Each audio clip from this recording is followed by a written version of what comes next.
Up on Mountain News this morning, Kentucky State Police say a woman's death at an Airbnb is now a murder investigation.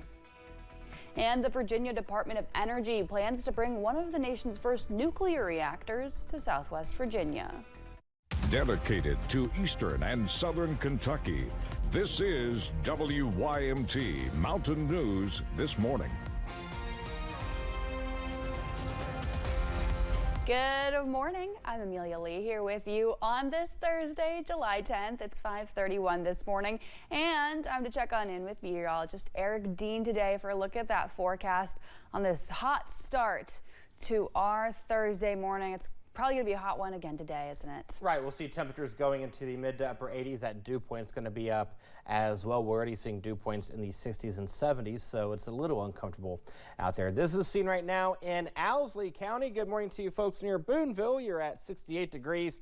Feels like 68 degrees out there as well, so a mild start to your Thursday. Other temperatures right now, upper 60s, low 70s, mid 70s already towards Monticello, upper 60s towards Pikeville, 68 in Louisa, 70 in Moorhead. Now in terms of visibility, it is reduced, especially towards Jackson, London, Harlan, Williamsburg. It's around 2 miles or less, so please allow yourself extra time if you are traveling this morning. Live pinpoint Doppler radar right now, for the most part, it's quiet. A little bit of shower activity near London over towards North Corbin area and then west of Somerset, but that's it. Today we'll see temperatures going into the mid 80s. We'll go to 84 degrees, again keeping that shower and storm chance in the forecast. The weekend is just around the corner, and we'll have that weekend forecast coming up in the first alert forecast in a few minutes, but right now it is 5:33. We will toss it back to Amelia. Well, Kentucky State Police say a woman's death at an Airbnb in Powell County is now a murder investigation. State Police announced they've charged 44-year-old Brian Epperson of Winchester with murder. He's been in the Clark County Detention Center. Police charge Epperson with drug offenses following the deaths of 32-year-old Kristen Morris in Powell County in May and Rachel Dawson in Winchester last month. Police now say Morris's death was a murder. They say both deaths remain under investigation. A crash damaged a welcome sign yesterday afternoon in downtown Hazard. Hazard police say 2 vehicles crashed, leading to the sign being hit. 1 person was taken to Hazard ARH. One driver was charged with reckless driving. The welcome sign is only about 1 year old.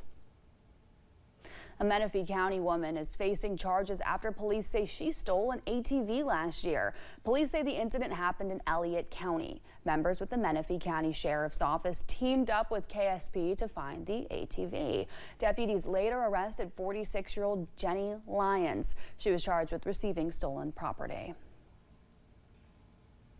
One man faces charges after he was accused of assaulting a hospital worker and a patient. This incident happened on July 1st at Baptist Health Corbin. Police were called to the hospital after they say Darrell House assaulted an emergency room technician and a patient. The patient reportedly told police he'd been struck in the face by House. House was charged with third-degree assault, healthcare provider.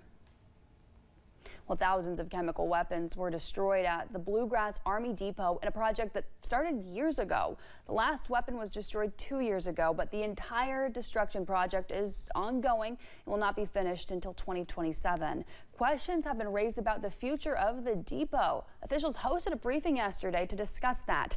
WYMT's Phil Pendleton breaks down what was said, including some information revealed about the depot that few people may know about.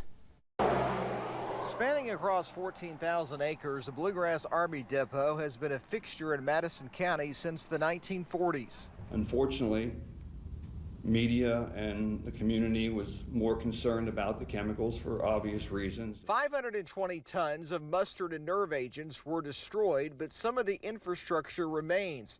Some jobs associated with the weapons deconstruction process are still being phased out, with efforts underway to place them in other positions. Our employees are our greatest asset. They are highly skilled. They're highly trained. Some buildings will be torn down, but others could be used for other purposes, such as energetics. In a nutshell, an energetic is what makes the bomb or bullet go. If you think of it in most simplest terms, gunpowder from the Wild Wild West, that made the bullet go. The public perception might be that the chemical weapons were a large part, maybe the only part of what has gone on here at the depot for many years. But officials today said that actually it's a very small part of the overall function of the 14,000 acres of land that is the Bluegrass Army Depot. Weapons, munitions for U.S. Special Forces are stored and then shipped from here, many going overseas. We've also shipped large amounts of munitions to Ukraine and to Israel on those ongoing conflicts. Chemical defense equipment is also stored there, such as masks or detection gear. In Madison County, Phil Pendleton, WYMT Mountain News. Well, the Kentucky Chemical Demilitarization Citizens Advisory Committee continues to meet. The public meetings are designed to inform about the latest goings-on within the project, and another meeting is set for September in Richmond. Well, the Virginia Department of Energy plans to bring one of the nation's first nuclear reactors to Southwest Virginia. The advanced nuclear reactor will offer 24/7 carbon-free power and enhanced grid reliability. The project has several partners, including the University of Virginia at Wise. The college will be helping to develop workforce pathways, research opportunities, and even in community engagement efforts. A new coal mine is coming to East Tennessee. The federal government approved the mine on Bryson Mountain in Claiborne County. The U.S. Department of Interior says this will strengthen America's energy independence and create local jobs. The department says the mine will produce nearly 2 million tons of coal during the next 10 years. Hurricane Creek Mining is authorized to surface mine several coal seams on about 635 acres throughout different methods. Conversations are happening throughout the country this week about timely weather alerts and warning systems in light of deadly Texas flooding. Kentucky officials are reminding folks on ways to stay weather aware ahead of storms, with Texas and New Mexico's deadly flooding this week sparking national conversations about weather alert systems. Director Jackson says it's an important reminder to take every warning seriously, especially for those Kentuckians living in flood-prone communities. Don't ever take those for granted. Be serious about those watches and warnings. If there's something that you can sign up for to get an alert or a warning, do that. Jackson stressed the importance of those that live in flood-prone communities in eastern Kentucky to have an evacuation plan for all emergencies and to set a meeting place for loved ones once you evacuate your home. A national TV show on a major network could be coming to Corbin. It's one of 2 finalist cities nationwide. WYMT's Caroline Mueller spoke with producers and city officials about what makes Corbin stand out and what this could mean for the region. Corbin is in the running to host a national TV series, one that aims to transform lives through health, community, and lasting change. We're really excited to bring a community weight loss challenge to a small town with a big heart. And, you know, it's really about 100 community members and the community getting behind them to help them live a better, healthier, happier, longer life.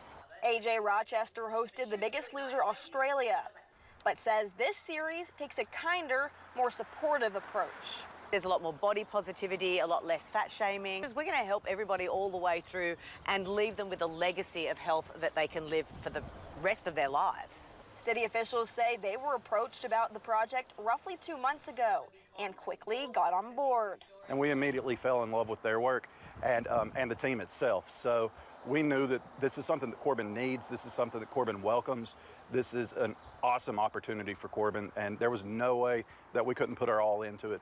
The team is looking for real people with real stories who want to make real life changes. And they say Corbin could be the right place to start.